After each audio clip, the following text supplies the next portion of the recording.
নমস্কার, আমি প্রমিতা। আপনাদেরকে আমার একটি সম্পূর্ণ নতুন বাংলা ব্লগে স্বাগত জানাই।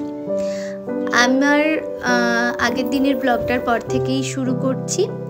আমার দিল্লিতে ট্রেন তখন ছাড়লো দিল্লিতে যাবার উদ্দেশ্যে 4:50 নাগাদ।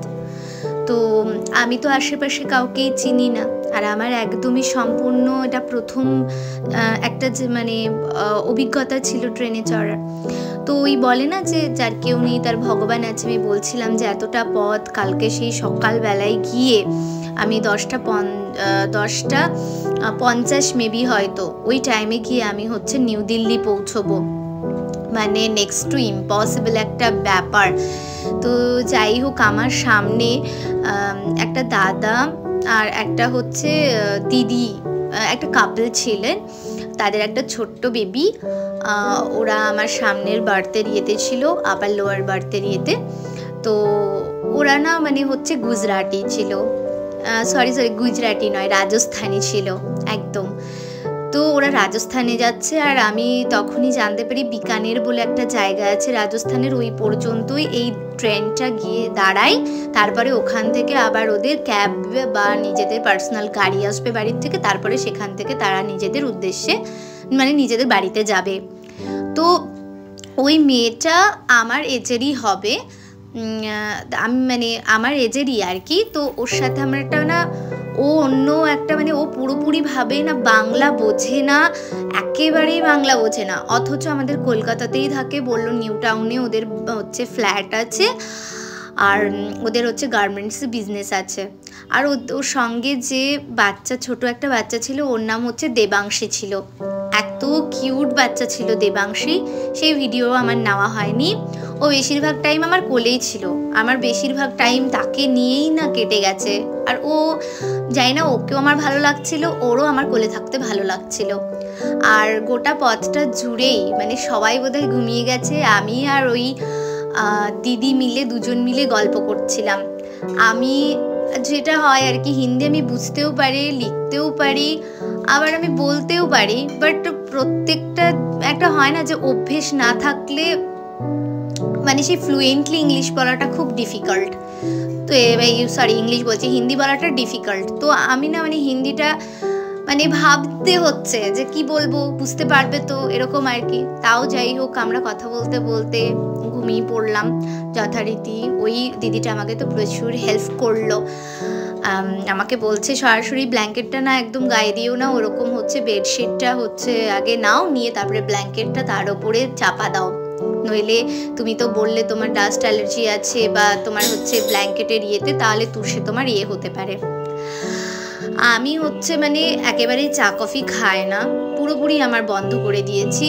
কিন্তু ওই দাদাটা এতবার করে বলছিল যে কফি খাওয়ার জন্য, আর ওই দিদিটাও এতবার করে বলল যে তুমি খাও, তুম পি লো, কুছ নেই হোগা তুমে, ऐसे এরকমভাবেই বলছিল আর কি। তো আমি আর ফেলতে পারিনি, তো আমি তাদের অর্ডার করা কফিটা খেয়েছিলাম।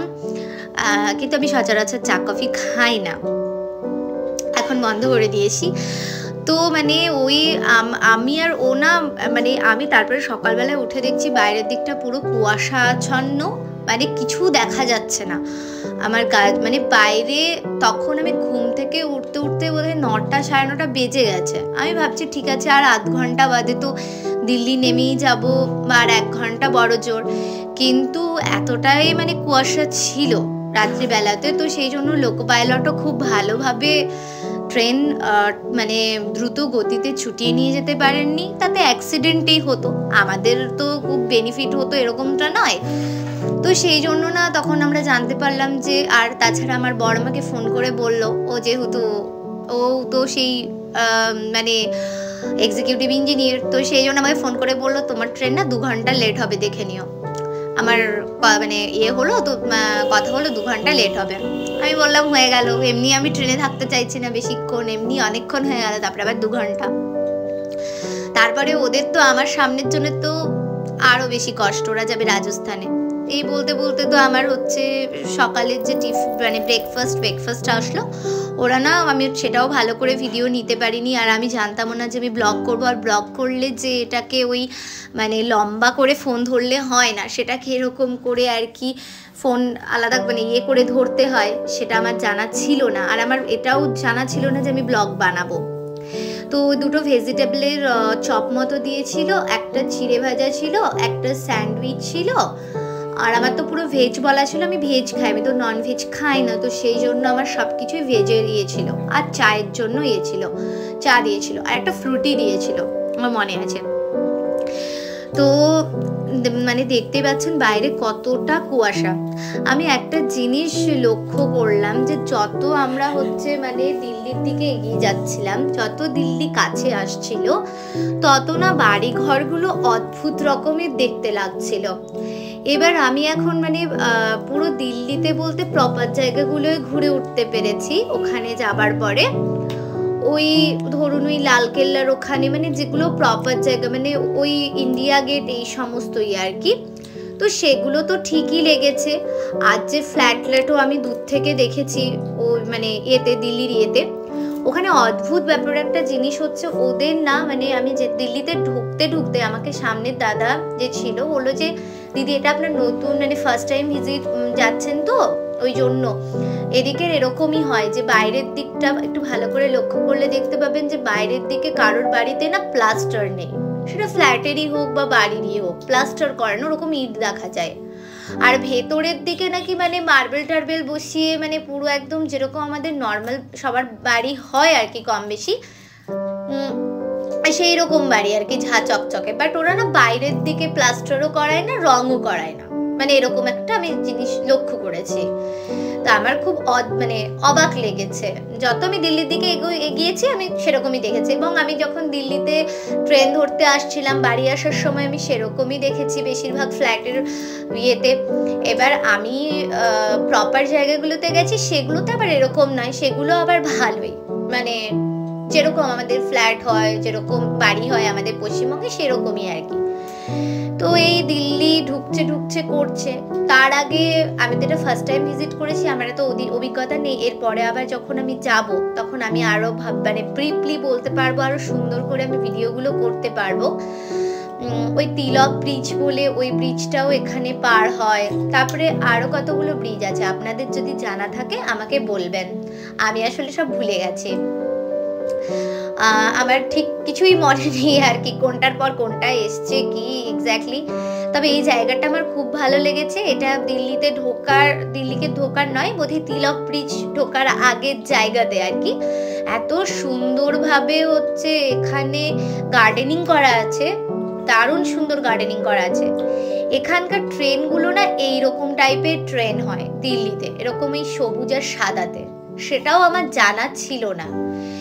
এবং মানে আমাকে তখন দাদা বলল যে মানে আমার যে সামনের দাদা, ওই দাদা দিদি খুবই হেল্পফুল ছিল, ওরা আমার সারা রাস্তা গল্প করেছে, আমাকে বলেছে দিল্লিতে কিরকম কি থাকে, কিরকম কি মানে জিনিসপত্র হয়, মানুষ হয়, সব ইত্যাদি ইত্যাদি। বললো যে এই ধরনের ট্রেন এগুলো হয়, এটা দিল্লির লোকাল ট্রেন, তো সেই জন্য। তারপর আমার বর তো চলে এসেছিল, তারপরে হচ্ছে ওখান থেকে ও আগেই ও যে কোয়ার্টারে থাকে ওটা হচ্ছে দিল্লি থেকে এই 20 কিলোমিটার দূরে, মানে ওটা হচ্ছে মানে জাস্ট মানে কি বলবো আর কি, জাস্ট মানে দিল্লির রিজিয়নে আর কি, এনসিআরই পড়ে আর কি, নিউ দিল্লির রিজিয়নেই পড়ে। আমি গেছি, তো ও দিল্লি থেকে ওখান থেকে ওর ফ্ল্যাট থেকে তো ক্যাবেই এসেছিল, আমি ওই ক্যাবেই ফেরত যাচ্ছি। ওখানে যেতে যেতে এত ভালো লাগছিল, আমি তো এরকম ভাবে দেখিনি, মানে কলকাতার মতন সুন্দর, দিল্লির মতো সুন্দর। দিল্লি তো হচ্ছে ভারতবর্ষের রাজধানী, সেটা তো আর এমনি নয় না। তো সেই জন্য ওখানকার মানে আমি দেখছিলাম বিল্ডিং গুলো নানান রকম, মানে ওখানে মানে যে ব্র্যান্ড গুলো হয় না, তো ব্র্যান্ডের আলাদা আলাদা বড় বড় মানে শপিং মলের মতন দোকান রয়েছে ওখানে সবকিছুর ইয়েতে, মানে অনেক ভালো লাগছিল। আর বেশিরভাগটাই আমি যেটা দেখলাম যে দিল্লিতে যে সবগুলো রয়েছে, যে বড় বড় সব মানে বিল্ডিং গুলো রয়েছে, সবই না হোয়াইট কালারের, মানে অন্য কোনো কিছু কালার আমি দেখতে পেলাম না, সবই হোয়াইট। ইভেন হচ্ছে মানে যখন ওই মানে পার্লামেন্টের ওদিকটাও সবই দেখলাম যে হোয়াইট কালারের ওদের সবকিছু প্রেফার করে। আর আরেকটা যেটা আমি কমন জিনিস লক্ষ্য করেছি, হ্যাঁ আমাদের কলকাতাতেও প্রচুর গাড়ির পরিমাণ, আমিও এই রাস্তায় চড়েছি, কিন্তু ওখানে আমি একটা জিনিস দেখলাম যে ওখানে গাড়ির মানে পরিমাণ অনেক অনেক অনেক বেশি। মানে আমি এমনও তো গিয়ে দেখলাম যে যাদের বাড়ি হয়তো একতলা, হয়তো বাইক নেই কিন্তু একটা অবশ্যই 4 চাকা আছে। তারপর তো আমি বাড়ি পৌঁছে গেলাম আমার ফ্ল্যাটে। আমার চ্যানেলটা হচ্ছে সাবস্ক্রাইব করে দেবেন, লাইক কমেন্ট